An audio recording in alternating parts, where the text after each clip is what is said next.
હર્ષ સંઘવી મોટી ફાંકા ફોજદારીની વાતો કરે છે, રીલો બનાવે છે કે અમે કોઈ પણ ચમરબંધીને છોડવામાં નહીં આવે. હર્ષ સંઘવી મુર્દાબાદ. ભાવનગરમાં સર્જાયેલા ચકચારી નકલી દારૂકાંડ મામલે વિપક્ષ દ્વારા સરકાર પર પ્રહારો વધુ તેજ કરવામાં આવ્યા છે. આજે આમ આદમી પાર્ટીના કાર્યકરો દ્વારા ભાવનગર કલેક્ટર કચેરી ખાતે ઉગ્ર વિરોધ પ્રદર્શન કરવામાં આવ્યું હતું. વિરોધને અનોખો ઓપ આપતા આપ કાર્યકરો પ્રતિકરૂપે કલરયુક્ત પાણી ભરેલી રોયલ સ્ટેગની બોટલો અને પાણીની પોટલીઓ લઈને પહોંચ્યા હતા. આક્રોશિત કાર્યકરોએ કલેક્ટર કચેરી ખાતે રાજ્યના ડેપ્યુટી સીએમ અને ગૃહમંત્રી હર્ષ સંઘવીના ફોટા સળગાવીને પોતાનો રોષ ઠાલવ્યો હતો. ત્યારબાદ કાર્યકરોએ રસ્તા પર બેસી જઈને ઉગ્ર સૂત્રોચ્ચાર સાથે ચક્કાજામ કરવાનો પ્રયાસ કર્યો હતો. જો કે કાયદો અને વ્યવસ્થા જાળવવા પોલીસે તાત્કાલિક કાર્યવાહી કરતા રોડ પર વિરોધ કરી રહેલા આમ આદમી પાર્ટીના યુવા નેતા બ્રિજરાજ સોલંકી સહિતના કાર્યકરોની અટકાયત કરવામાં આવી હતી. આજે ભાવનગર ખાતે આમ આદમી પાર્ટી દ્વારા વિરોધ પ્રદર્શન કર્યું છે. જે રીતના નેક નામદાર પ્રજાવત્સલ્ય રાજવી કૃષ્ણકુમાર સિંહજીની આ પવિત્ર અને સંસ્કારી નગરીને કલંકિત કરવાનું કામ આ ભારતીય જનતા પાર્ટી અને હર્ષ સંઘવી દ્વારા કરવામાં આવ્યું છે. 10 નિર્દોષ હિન્દુ લોકોના જીવ આ ભારતીય જનતા પાર્ટી અને હર્ષ સંઘવીના કારણે લેવામાં આવ્યા છે.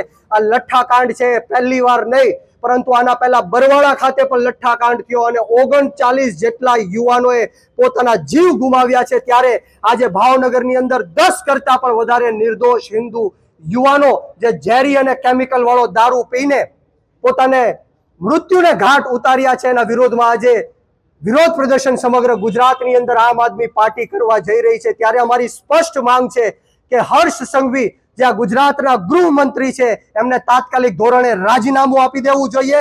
કારણ કે આ રક્ષાબંધન આવી રહી છે, અનેક બહેનોના ભાઈઓએ ગુમાવ્યા છે. ત્યારે આ હર્ષ સંઘવીને સહેજ પણ શરમ હોય તો ઢાંકણીમાં પાણી લઈને ડૂબી મરવું જોઈએ. કારણ કે આ દારૂનો છેલ્લા 1 વર્ષમાં 10,000 કરોડ કરતા પણ વધારે કાળો વેપાર ગુજરાતની અંદર થયો છે.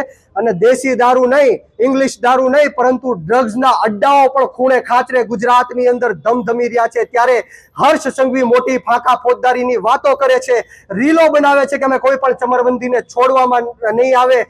જે લોકો દારૂ પીવે એને 5 વર્ષની સજા હોય છે, જે લોકો દારૂ વેચે એને 10 વર્ષની સજા હોય છે, અને જે લોકો દારૂ બનાવે એને 15 વર્ષની સજા હોય છે. આજે હું હર્ષ સંઘવીને ચેલેન્જ આપું છું કે ગુજરાતની જનતા સમક્ષ તમે ડેટા મૂકો કે આજ દિન સુધી તમે કેટલા બુટલેગરોને ફાંસીના માચડા ઉપર ચડાવ્યા છે. ગુજરાત ગાંધી અને સરદારનું ગુજરાત છે, અને આ ગાંધી અને સરદારના ગુજરાતમાં અમે દેશી દારૂના અડ્ડાઓ કે ઇંગ્લિશ દારૂ નહીં ચાલવા દઈએ. ગુજરાતના યુવાનો એક થશે, આંદોલન કરશે, અને અમે સૌ સાથે મળીને હર્ષ સંઘવીને રાજીનામું લેવા માટે મજબૂર કરશું. હર્ષ સંઘવી મુર્દાબાદ.